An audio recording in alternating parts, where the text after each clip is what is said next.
Hey les amis, donc comme tu l'as vu dans le titre, tout simplement, aujourd'hui on va parler un petit peu de mon combat, de ma réussite, de mon handicap, de mon parcours scolaire, des études que j'ai pu faire, etc. Comment j'ai vécu le harcèlement, est-ce que je me suis fait harceler, comment ma famille a vécu mon handicap, comment j'ai été élevé, etc. Mais avant de commencer cette vidéo, mettez des gros pouces bleus, actionnez la petite cloche pour ne rater aucune nouvelle vidéo.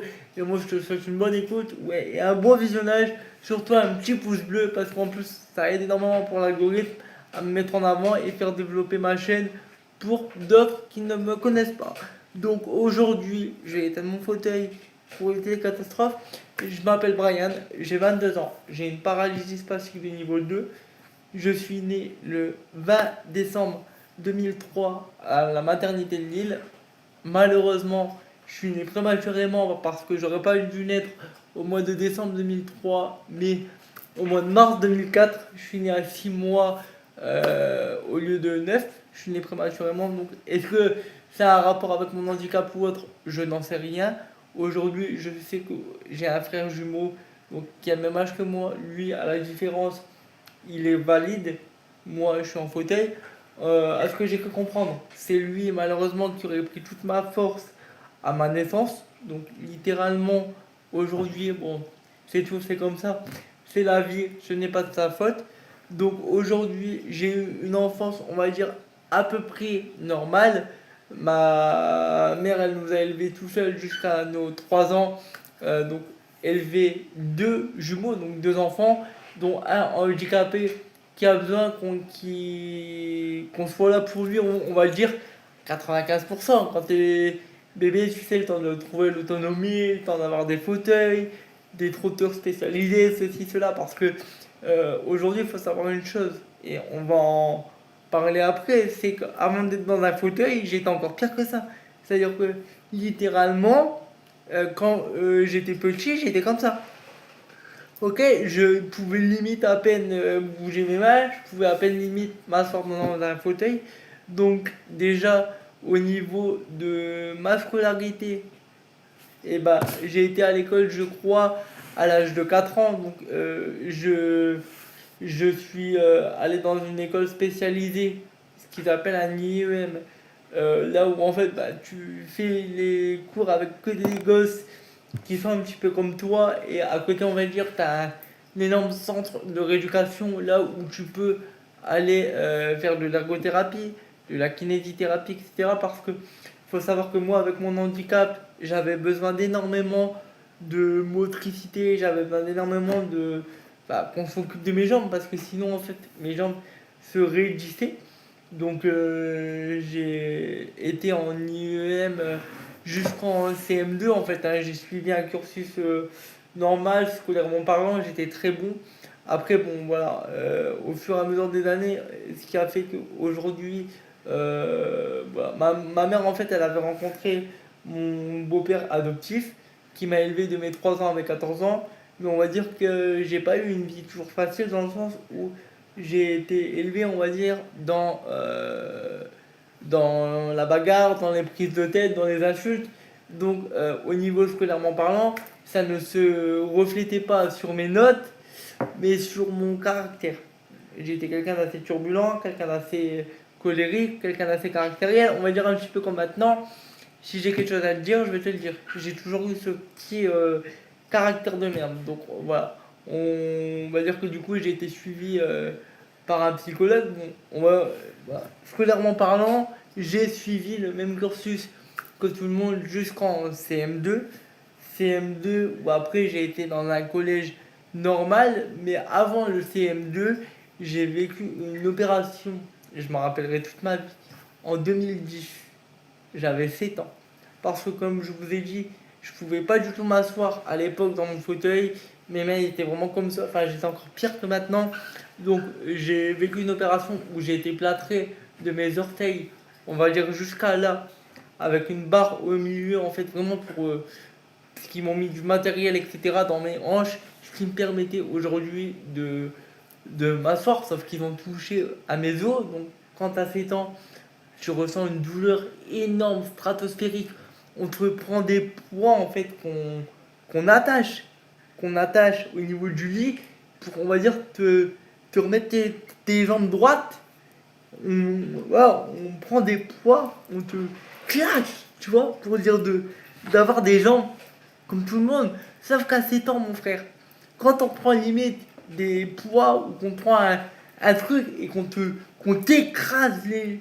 Frérot, je peux te dire que c'est quoi? 7 ans, j'étais pas aussi solide que maintenant.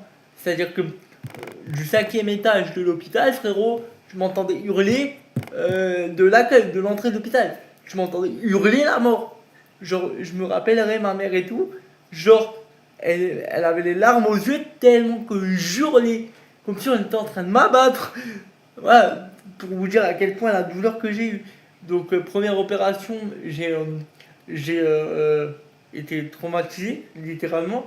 Première opération qui a duré 2 mois et demi, je crois. J'en ai même fait une dépression parce que plâtré, tu peux pas bouger. C'est-à-dire que ma mère, elle me réveillait tous les 2 heures, 2 heures et demie pour me dire de me changer de côté parce que quand je te dis plâtré, frérot, c'est-à-dire que tout mon corps, je le voyais plus.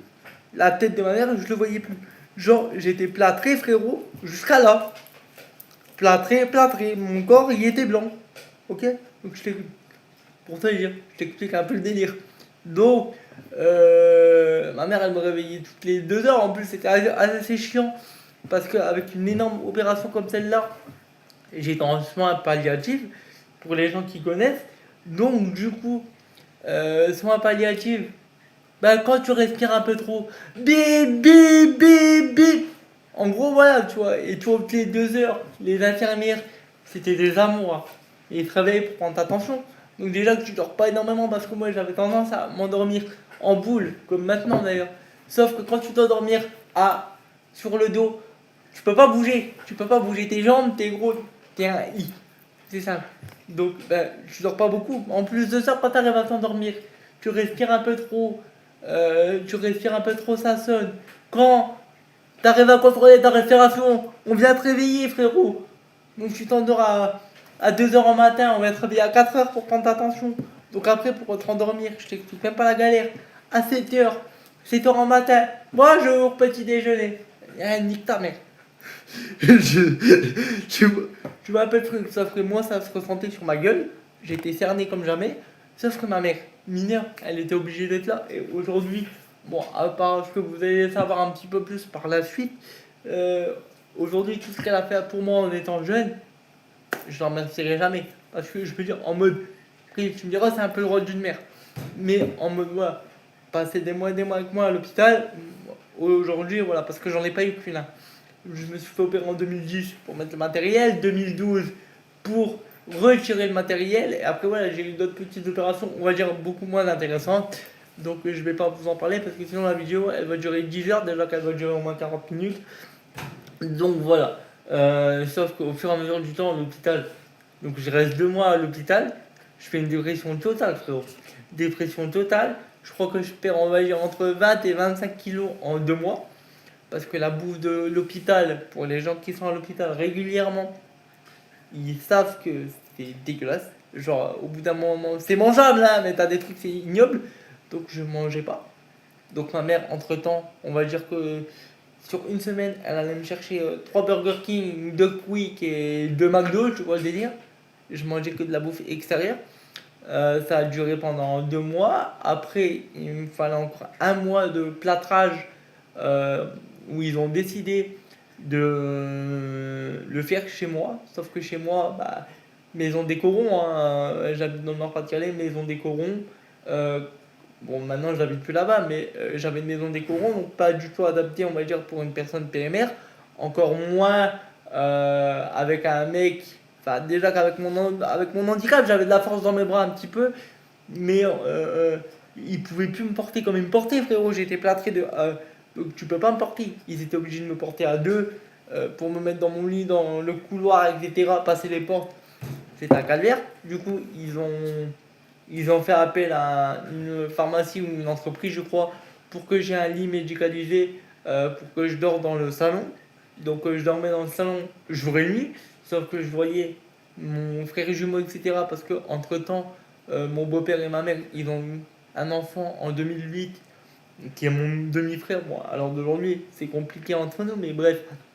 Et donc, du coup, je voyais mes frères jouer, sauf que moi, à 7 ans, 8 ans, je comprends pas. Bah, moi aussi, je vais aller dans mon fauteuil. Sauf que du coup, bah, je faisais une dépression, je mangeais pas. Ma mère, elle me menaçait tous les soirs de me remettre à l'hôpital sous perfusion, parce que au bout d'un moment, quand tu manges l'équivalent de 25 grammes de pâtes ou 20 grammes de pâtes, tu vois, par jour, au bout d'un moment, ton corps, il va te dire nique ta mère, tu vois. Donc, bref, opération très compliquée. En CM2, du coup, je reprends scolairement parlant. En CM2, après, en 6ème, je vais dans un cursus normal. Sauf que, on va dire qu'au moment où je me fais opérer en 2012, je me fais opérer au mois de mars, au mois de septembre, rentrée scolaire au collège, première année de collège, en mode mais bon, tu te fais opérer pour retirer le matériel. Frérot, je t'explique un truc, ça m'a tellement traumatisé à vie, la première opération, que même les chirurgiens, ils n'ont jamais vu ça de leur vie, frère. C'est-à-dire que je me suis fait opérer le 1er mars, je te jure que c'est vrai, c'est parce que ma mère elle est pas là, machin. Il y aurait eu des témoignages sinon. Et c'est parce qu'actuellement, voilà, j'ai pas personne pour témoigner. Je me suis fait opérer le 1er mars, j'étais censé rester 3 semaines. Le temps de rééduquer mes jambes, machin, voilà. Pour dire de pouvoir m'asseoir dans mon fauteuil. Le 2 mars, je sortais, frérot. J'étais censé sortir au mois de mai. Le 2 mars, je sortais. Là, tu m'as dit, ça fait 30 ans que je suis chirurgien, j'ai jamais vu ça de ma carrière. Genre, frérot, il m'a retiré le matériel, il me faisait rééducation, je faisais pas. Il m'a dit, il était comme ça. Moi, j'ai pas le temps. Moi, je reste pas 6 mois, frérot, à l'hôpital. Donc, même ma mère choquée. Ma famille est choquée parce que tu sors du bloc, tu es censé rester matériel, ton corps il est quand même choqué, rééducation pour dire de m'asseoir dans mon fauteuil, ils ont badé. Et quand je te dis badé, frérot, c'est badé. Le lendemain, il dit bah, en fait, ça sert à rien de le laisser là. Il a récupéré ses jambes. Donc, bref, au mois de mars, je sortais, donc j'allais quand même faire des visites à l'hôpital, on va dire régulièrement, pour vérifier que au niveau rééducation ça allait en fait, parce que voilà, il faut quand même avoir un certain de suivi. Donc au collège, euh, j'arrive, j'arrive au collège et tout en dans un collège normal, hein. Donc tu passes une école primaire, on va dire, où tu as 8 9 handicapés avec toi, au cursus normal, collège, ou en plus de ça, je t'explique, après c'est parce que j'avais le niveau scolairement parlant, qui m'ont mis dans un collège normal, mais c'est-à-dire qu'aujourd'hui, collège normal, bah moi on avait fait appel à une société, tu sais, de transport qui venait chercher différents mômes pour les mettre au collège et qui les récupéraient le soir. Sauf que le collège est à 35 minutes de chez moi, en camion. Donc on venait me chercher à 6h au matin pour faire la tournée, pour arriver en cours vers 7h30, 8h.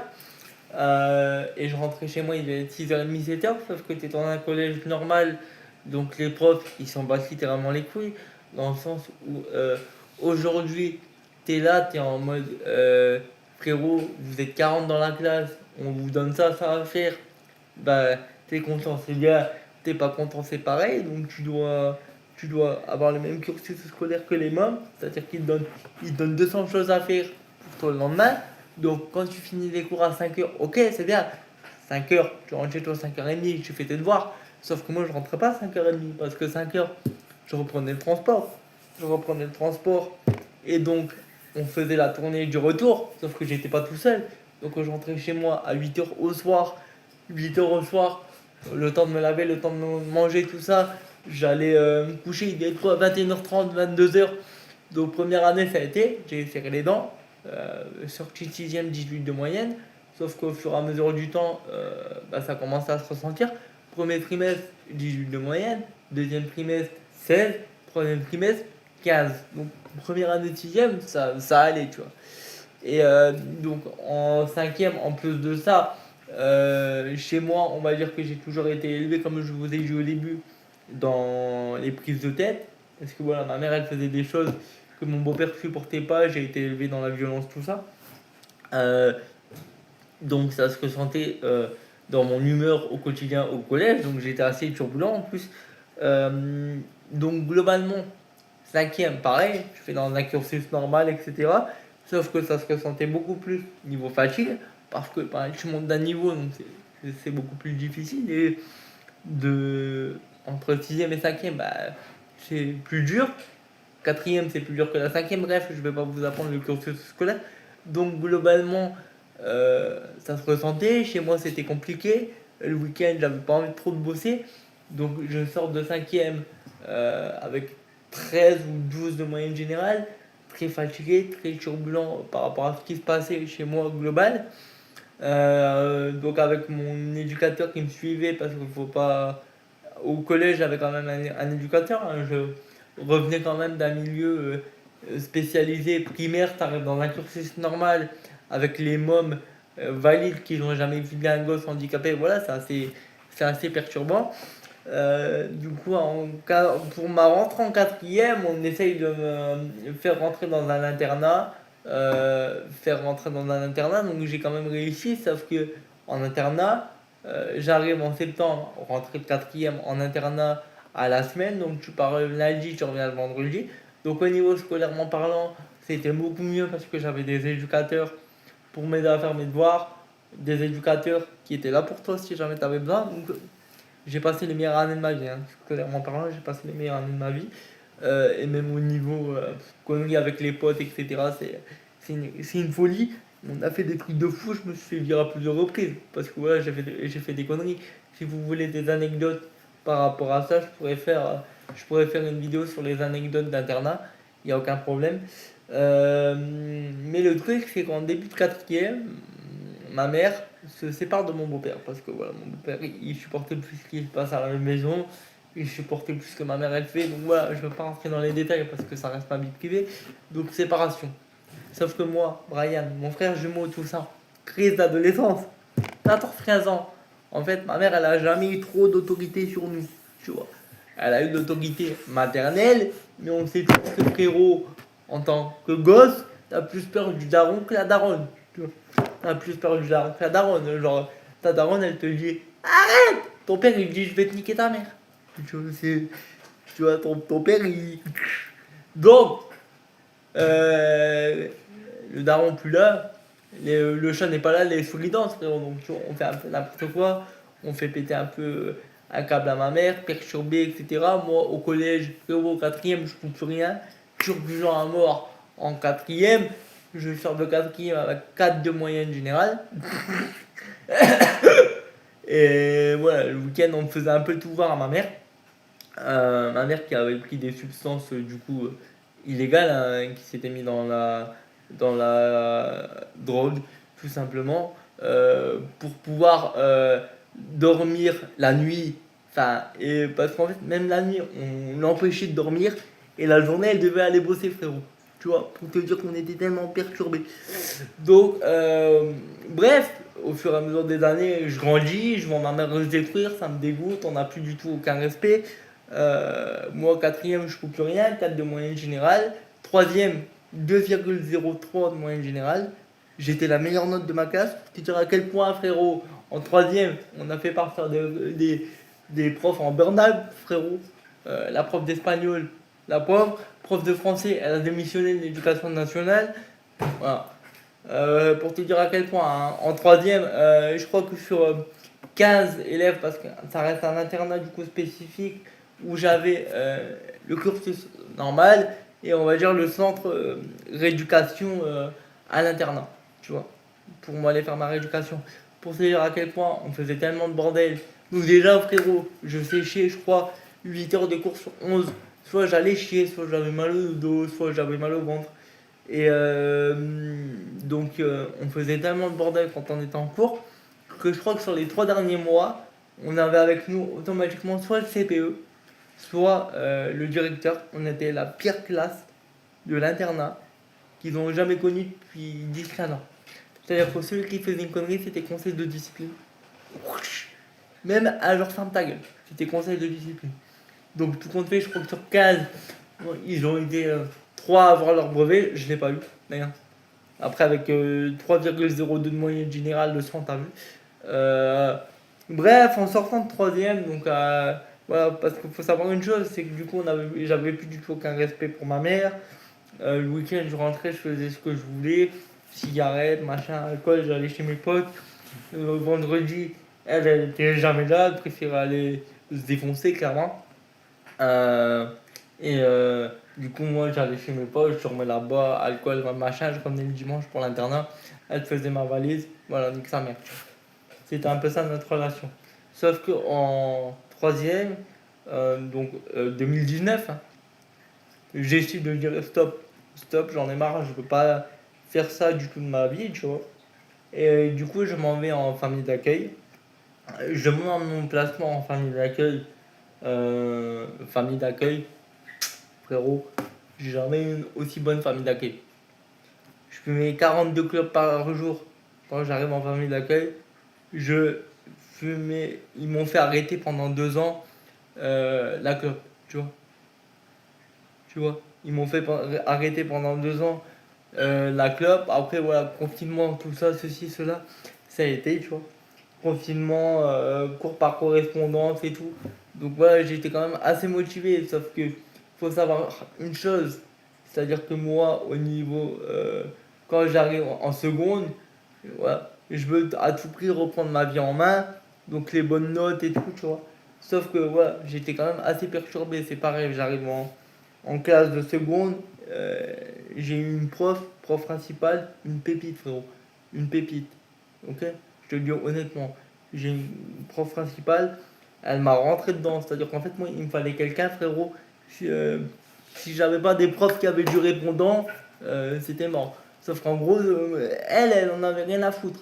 Elle avait su me prendre, tu vois, genre en mode, si elle avait envie de me dire ferme ta gueule, elle me disait ferme ta gueule. Donc, très éducatif quand même, tu vois, elle était pas malhonnête, tout ça, mais en mode prof qui a du caractère. Donc, voilà, après, elle m'a sauvé, on va dire, j'ai eu des bonnes notes, seconde, 16 de moyenne générale, première, 17, terminale, 14. J'ai fait mes stages, etc. Tout a été nickel. Euh, Au niveau études, bah, j'ai fait mes stages et tout. Après, j'ai eu mon bac. À la sortie de terminale, j'ai fait une mention complémentaire conseil éventuel à distance. Pareil, j'ai eu ma mention complémentaire conseil éventuel à distance. Ce qui me fait l'équivalent d'un bac plus 2, bac plus 3. Donc voilà, ça a été nickel. Sauf qu'à mes 18 ans, bah, famille d'accueil était majeure. Bah, tu dégages, tu vois. Tu dégages.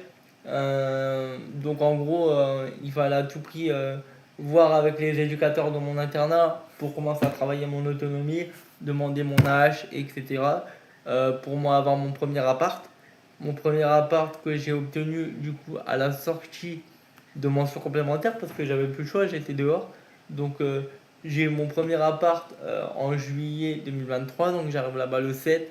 Sauf que gros, je suis à 2h30 de ma famille, j'ai jamais été dans un aussi éloigné, tu vois. Je fais une dépression, je reste 15 jours, je veux pour me foutre en l'air et tout. Donc après, ouais, j'ai eu la chance en cherchant des heures et des heures et des heures de trouver ici. Et voilà, me voilà aujourd'hui, quand je suis arrivé là-bas à Rimbaudcourt, j'ai recréé ma chaîne YouTube en 2023. Et me voilà aujourd'hui à 150 000 abonnés. Donc en mode, voilà, au niveau vécu, j'ai un vécu de fou. Voilà, c'est parce que là, je vous l'ai fait dans les grandes lignes. Et je vais pas tout vous raconter parce qu'aujourd'hui, il y a des choses, ça ne me regarde pas. Mais c'est ce qui fait aujourd'hui mon caractère, c'est ce qui fait aujourd'hui ma âne à vouloir toujours bien faire et en mode ce qui fait aussi mon côté caractériel. Donc en tout cas, j'espère que cette petite longue vidéo vous aura plu.